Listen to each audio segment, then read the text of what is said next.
আপনারা যে ত্রাণগুলো দিচ্ছেন প্রত্যেকটা ত্রাণ এখানে স্থানীয় লোকজন যারা আছে লোকজন সংগ্রহ করতেছে করে এক পাশে নিয়ে এরা বিক্রি করতেছে প্রতি প্যাকেজ 300 টাকা করে।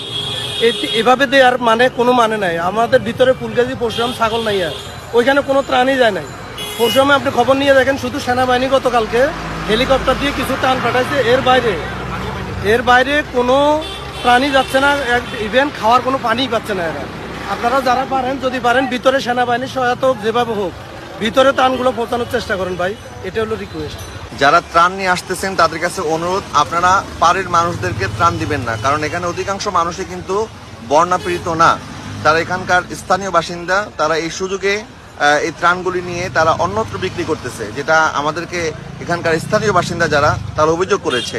সুতরাং আপনারা চেষ্টা করবেন একটু ভিতরে গিয়ে প্রকৃতপক্ষে যারা বন্যায় আটকে পড়ে আছে এবং যারা ক্ষুধার্ত তাদের কাছে আপনাদের এই কষ্টের ত্রাণগুলি আপনারা পৌঁছে দেওয়ার চেষ্টা করবেন।